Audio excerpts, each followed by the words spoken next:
Well, it was Hurricane Katrina.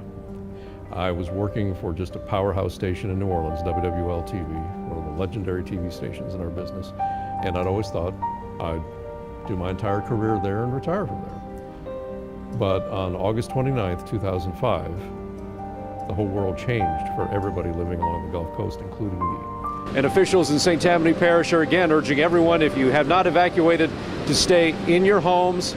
Don't try to travel. It is way too dangerous to do that.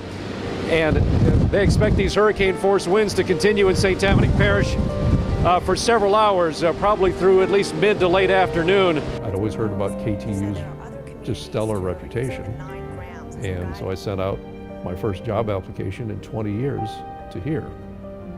And John Tracy answered almost immediately. Hopefully officials and news crews will be able to get out later and see just how bad it is. Al Bramstead brought all the managers into the conference room and showed us an audition tape.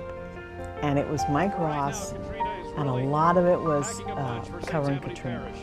Reporting from the North Shore, I'm Mike Ross.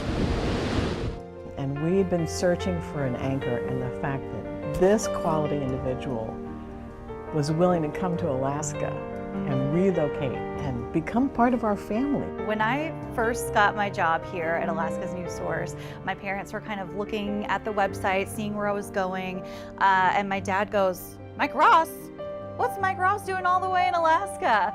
And that's when I found out that Mike used to report in New Orleans, and he used to work for a station down there. Knowing there was someone else in the newsroom with ties to New Orleans just kind of made me feel more at home here in Alaska, and so I'm gonna miss him a lot. I think that's the one thing that I've enjoyed the most about my time here working at Channel 2 is our viewers. They are just absolutely the best you could ever hope for, and they've treated me so wonderfully. I spent the first year here being the new guy at Channel 2. I'd go out somewhere and people would say, "Oh, you're the new guy at Channel 2. Oh, I just love watching Channel 2 News. Maria and Jackie and handsome Mike Ross. So I think, first of all, let's clarify that what you see of Mike on air is what you get off air, right? Like, he is what I would consider authentic, salt of the earth people. Mike is number one of the most compassionate people that you will meet.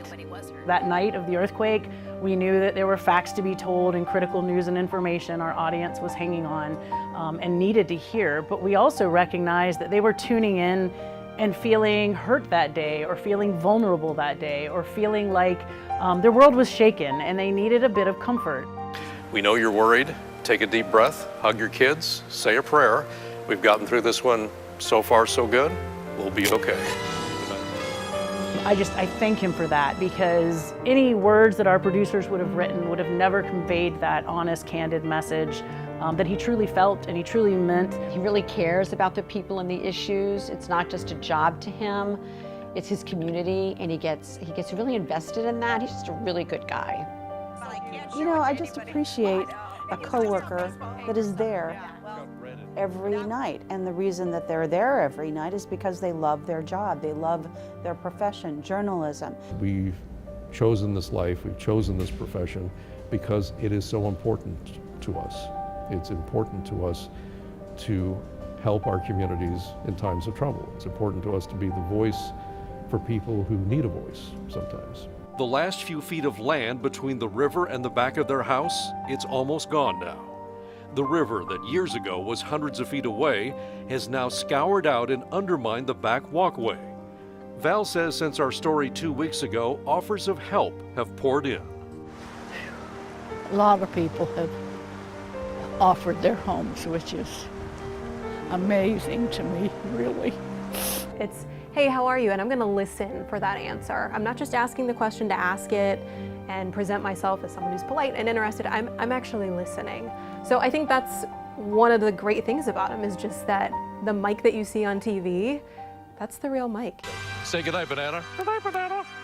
See you back at 10. It's good to test your equipment. Go ahead and pull that, Mike. Here we go, here we go. I'm a little nervous. Here we go. Pull straight down. Yeah. All right, here we go. A 1 and a 2 and a 3. Rudolph the red-nosed reindeer had a very shiny nose. I think of Mike in several ways. I think of him, one, as like this older brother who teases and gives me a hard time.